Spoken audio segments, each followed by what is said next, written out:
Ora, bom dia, companheiros. Hoje vou fazer um comparativo, não é muito o meu costume, mas vou comparar duas motos muito parecidas, a Royal Enfield Guerrilla 450 e a Triumph 400X. Bom, a Triumph é mais Scrambler, a Royal Enfield é mais Roadster, mas são motas muito comparáveis, com potências idênticas, portanto vamos compará-las. Vejam até ao fim. Obrigado. Entretanto, partilhem, divulguem, comentem, subscrevam, etc. Muito obrigado. Bom, como sabem, eu não sou influencer.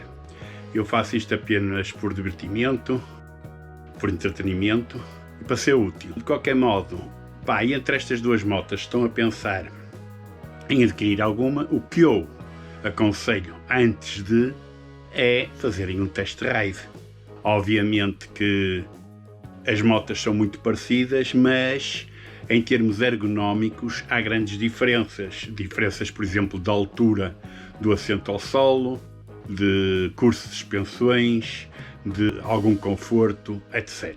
Vamos então compará-las. Bom, a cilindrada da Triumph é um bocadinho menor que a da Royal Enfield. Estamos a falar de 398 cm3 contra 452. De qualquer maneira, são motos ambas monocilíndricas, ambas com 4 válvulas à cabeça, ambas de 6 velocidades na caixa, ambas com 40 cavalos e, em termos de binário, a Royal Enfield ganha um bocadinho à Triumph.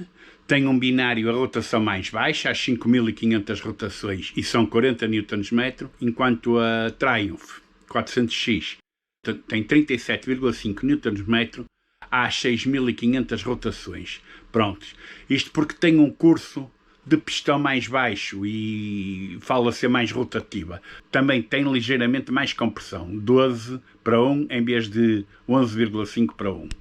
Agora, neste quadro seguinte, temos aqui as diferenças de outras características da suspensão, etc. Portanto, a suspensão da Royal Enfield é ligeiramente mais estreita à frente, em vez de 43 mm só tem 41, tem um curso com 1 cm a menos, em vez de 15 cm de curso tem 14, tem outras diferenças, tem diferenças nos travões, tem um disco mais fraco, mais pequeno à frente e só de pistão duplo, enquanto a Triumph tem melhor travagem à frente, com um pistão quadruplo e um disco de mais 1 cm de diâmetro. Portanto, estamos aqui a falar de um bocadinho de melhor performance na Triumph em termos de travagem e em termos de suspensão. Aqui neste terceiro quadro já temos algumas substanciais diferenças, principalmente no tamanho da roda da frente. A Triumph apresenta uma roda com 19 polegadas, daí ser Scrambler,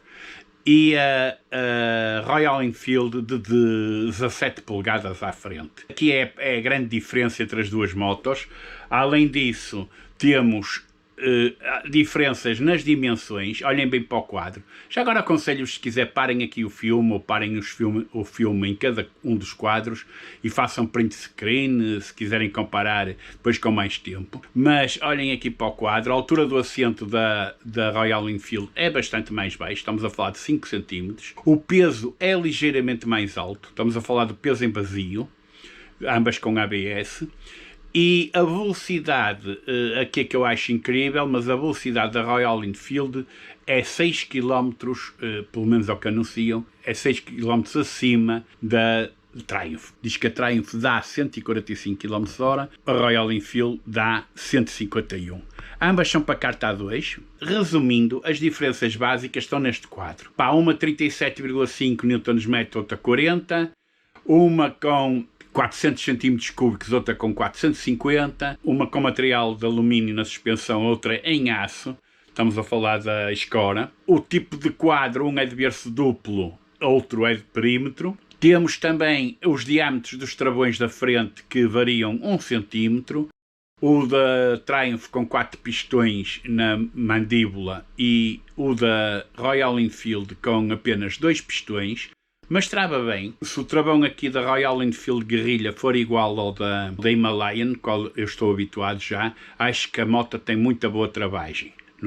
Faz uma diferença abismal para a 411. Depois temos os travões traseiros também, os na Himalayan, um melhor disco, portanto, digamos que um melhor equilíbrio entre frente e trás. Apresento aqui mais um quadro com mais diferenças, pá, com as larguras dos pneus, o tamanho das rodas, obviamente, largura, altura e distância entre as duas. Como veem aqui, vai haver algumas diferenças em termos de dimensão das motas, pelo que eu aconselho o tal teste ride, experimentar as motas antes de as comprar, porque uma moto pode ser pequena para uma dada estatura ou até pode ser grande, poderá fazer toda a diferença. O conforto, o sentirmos-nos bem na moto, a posição de condução, para mim são fundamentais. Ambas as motos são leves, entre aspas.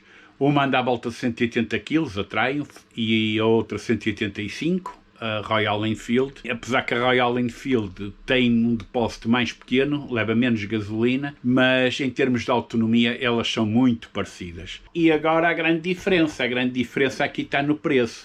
Pá, enquanto a Triumph aqui na Europa, aqui em Portugal, está a custar 6.500 euros, mais ou menos, não inclui aqui os documentos, não inclui aqui a transmissão de propriedade, e julgo que estão a anunciá-la aí no Brasil a 34.000 reais, a Royal Enfield está 1.000 euros mais barata e estão a anunciá-la aí a 29.500 reais. Opa, pronto, é uma moto abaixo de 30.000 reais, é uma moto bastante mais económica. Cabe a vocês verem se estes 1.000 euros de diferença ou estes 4.000 reais de diferença compensam entre comprar uma ou comprar outra.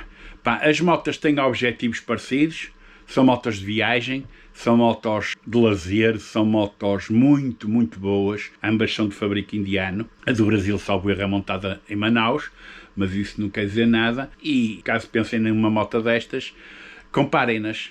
Em último caso, também podem dar uma vista de olhos à Speed 400 da Triumph, é mais barata, tem menos coisinhas que a 400X, mas também é uma opção e se calhar até mais comparável com a Himalayan.